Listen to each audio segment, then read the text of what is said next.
Bonjour à tous et bienvenue dans cette nouvelle vidéo de votre podcast Le Pharmapreneur et plus particulièrement dans ces vidéos du quotidien d'un pharmacien, vidéos dans lesquelles je vous explique, je vous donne un petit peu ma semaine en tant que pharmacien au sein de notre pharmacie, la pharmacie du Manoir à Isnoville.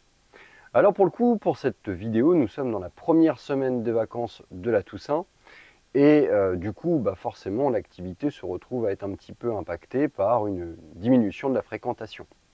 Sur notre pôle médical, celui qu'on a construit avec Marc-Antoine et nos collègues médecins, un médecin est absent et dans le secteur, on a également quelques médecins absents. Donc du coup, forcément un petit peu moins de prescriptions. Ceci étant, la semaine se retrouve à être relativement densifiée, on va dire, par un certain nombre de vaccinations et de tests à réaliser au sein de notre structure. Alors des vaccinations grippe, ça c'est sûr, des vaccinations Covid également, et puis également tout un tas d'autres types de vaccins. Notamment, cela s'explique par justement en fait ce défaut de présence de certains médecins. On a un certain nombre de tests également à réaliser, des tests forcément TROD, angine et Covid, mais également des TROD cystites, encore une fois liés à la saturation des quelques médecins qui sont présents et de l'absence des médecins officiels pour certains de nos patients. Voilà, donc commençons par cette semaine. Donc le lundi, je suis arrivé comme d'habitude assez tôt. Pourquoi Tout simplement parce que mon collègue était absent et j'ai une collègue qui était également absente ce lundi matin. Donc du coup, voilà, arrivé un petit peu tôt, réception des commandes, pointage de ce qui s'était passé sur le week-end. Réception donc des commandes. J'en ai profité comme on est le 20 pour la réalisation de tout ce qui est location, en tout cas pointage des différentes locations, envoi des différents SMS pour prévenir les patients que leurs ordonnances sont arrivées à échéance et qu'il va nous falloir une nouvelle ordonnance, ou inviter les patients à nous restituer leur appareil tout simplement de location. Réalisation de pas mal donc de vaccinations, grippe, Covid. Alors nous à la pharmacie on tourne sur deux types de vaccins, à savoir le Fluarix Tetra et le Vaxigrippe. Là pour le moment on écoule essentiellement notre Vaxigrippe, avec l'objectif d'atteindre le quorum nécessaire à la reprise d'éventuels périmés. Puis après, on passera au Fluarix avec une distribution à la demande et au besoin pour le Vaxigrippe. On vaccine également un Fluvax Tetra. En fonction des demandes, on peut avoir de la disponibilité, en tout cas on peut avoir de la possibilité de commande. J'ai également profité de ce lundi pour traiter tout ce qui est mutuelle sécu. J'ai profité de cette activité parfois un peu amoindrie pour avancer et mettre à plat tout ce qui est sécu mutuelle, passer pas mal de coups de fil, notamment pour des mutuelles qui étaient en souffrance depuis un certain temps. Le reste de la journée a été essentiellement orienté sur tout ce qui est logistique, rangement donc, et comptoir l'après-midi. Un petit peu de livraison par ma collègue Sylvie et voilà. Le lundi soir, sortie sous la pluie, très plaisante, en course à pied, histoire de se vider la tête. Mardi matin, dépôt des enfants au stage de foot pour leurs vacances. Ils font un stage de foot. Et puis après, tout simplement, pharmacie classique, du comptoir, de la délivrance. Un rendez-vous avec le laboratoire Watt qui a été assez expéditif. Dans le sens où Watt, c'est un laboratoire qu'on a rentré au sein de notre pharmacie il y a à peu près un an. Watt, c'est des produits pour les enfants essentiellement, hein, avec des produits qui, d'un point de vue thématique, sont très très intéressants, mais dont les prix sont malheureusement relativement élevés. Du coup, en fait, le nombre de sorties, malgré des commerciaux qui sont extrêmement efficaces, et pas forcément ce qu'on attendait. Alors du coup, j'ai fait un petit peu le point avec la représentante en question. Puis je lui ai surtout dit que le laboratoire boîte pour l'année 2025 était un peu sur la sellette. Qu'on était en train de réfléchir avec mon collègue. Alors nous, la période du mois de novembre, mois de décembre, c'est la période durant laquelle, avec mon collègue Marc-Antoine, on va faire un peu le point sur les laboratoires qui vont rester, les laboratoires qui vont disparaître et les laboratoires qui vont rentrer dans notre structure. Quels sont les curseurs de la persistance, de la disparition ou de l'entrée de certains labos. Ça va être des critères économiques, ça va être des critères, je dirais, de type communication. On va faire rentrer des laboratoires qui sont on va dire Pump It Up, dont on entend parler ou qu'on nous demande au comptoir. Les laboratoires qu'on fait disparaître, c'est tout simplement les laboratoires sur lesquels on a de mauvaises rotations. On estime que des laboratoires avec moins de 50 unités vendues par mois, c'est pas forcément un bon laboratoire. En tout cas, la descente engagée pour un laboratoire dont on ne sort que 50 unités est sûrement pas rentabilisée. Donc du coup, on affine tout simplement. Et puis il y a une question d'immobilisation de stock aussi. Donc voilà, il y a aussi des conditions commerciales qui rentrent en jeu. Il y a aussi le rapport avec le commercial qui rentre en jeu. La volonté du laboratoire de dynamiser ou pas son laboratoire. Bref, tout un tas de petits paramètres qui font qu'on va conserver ou pas le partenariat avec tel labo. Du coup, en fait, le fait de réfléchir à ça sur la période du mois de novembre, mois de décembre, nous permet également d'écouler ces produits sur novembre, décembre, de façon à pouvoir repartir en janvier avec un stock quasiment vidé, on va dire. En tout cas, pas de recommande, vider le stock et puis repartir avec de nouveaux labos avec de nouvelles conditions pour la rentrée du mois de janvier.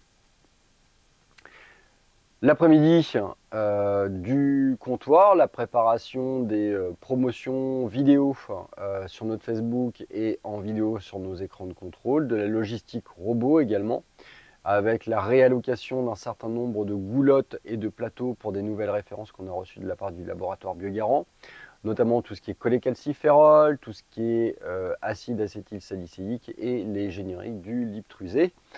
Voilà, donc tout ça, il a fallu le réorganiser, dégager les boîtes de Princeps ou autres génériques et favoriser la présence des génériqueurs qu'on veut faire travailler en premier.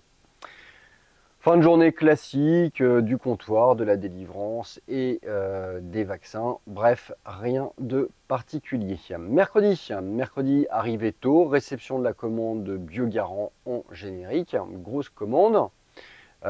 Pointage des produits manquants, passage des commandes pour les produits en rupture également. Toujours un petit peu de difficulté d'obtention pour tout ce qui est, je dirais, antibiotiques, à base de pénicilline, notamment les amoxicillines acide clavulénique, aussi pareil pour la piostacine. Puis des ruptures parfois un peu plus subtiles, comme par exemple le Psilia qui est en rupture. Plus anecdotique, je dirais, mais bon, quand bien même, on se pose la question sur l'origine de toutes ces ruptures. En tout cas,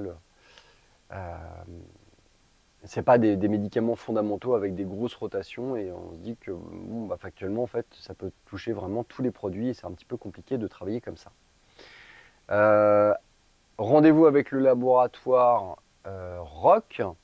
Alors ROC, c'est une émanation du laboratoire Roger Cavaillé. C'est un laboratoire que je souhaitais rencontrer justement dans une politique d'éventuelle rentrée au catalogue de notre pharmacie pour l'année 2025. Donc qu'est-ce que je prends dans ces cas-là, le catalogue, déjà les conditions tarifaires, les conditions de reprise, la possibilité qu'a le commercial de mettre en place des animations, qu'elles soient économiques ou qu'elles soient de présentation produit au sein de notre équipe ou au sein de mes patients, les conditions de remise, le franco, de commande, les délais de commande lorsqu'on les passe, les capacités de réalisation des commandes, est-ce que ça va fonctionner par le protocole PharmaML ou est-ce qu'il faut envoyer un mail au représentant, les reprises, les abattements aussi, bref, tous ces items commerciaux, économiques, logistiques qui doivent être connus avant de mettre en place un laboratoire. Rendez-vous qui a pris entre 35 et 40 minutes avec la découverte aussi de quelques produits. Bref, un bon laboratoire. Après, la gamme a été reformulée, les packaging ont été reformulés. Je vais en parler avec mon collègue. Le seul quoi que je trouve, c'est qu'au regard du contexte actuel, c'est que les produits sont chers, ils sont assez premium, on va dire. Donc il ne faut pas non plus tomber sur des doublons avec des gammes qu'on a déjà développées ou qu'on a déjà essayées et qui n'ont pas marché. L'après-midi, du comptoir, de la délivrance, de la facturation, pas mal d'orthopédie aussi. Et puis voilà, quoi, ça se termine ainsi pour cette journée. Jeudi, j'arrive plus tard parce que je vais courir dans ces cas-là, comme tu le sais, ce qui m'a permis aussi de faire un petit peu d'administratif chez moi et également d'échanger avec deux de mes confrères sur les problèmes de logistique, de disponibilité de vaccins Covid et les incidences. Notamment un de mes collègues qui me disait ne pas avoir commandé assez de vaccins Covid. Et donc du coup, avoir une patientèle qui, ne pouvant se faire vacciner pour la Covid, préférait décaler sa vaccination grippe parce que il souhaitait faire les 2 vaccins d'une manière concomitante. Bref, une certaine appréhension par rapport à l'échappement de certains de ces patients sur la vaccination grippe et Covid du coup, lié à un défaut de commande. Bon, nous de notre côté, on a subi une journée de rupture. On a reçu aujourd'hui les vaccins Covid, donc ce qui va nous permettre de continuer sans incident la vaccination concomitante grippe et Covid.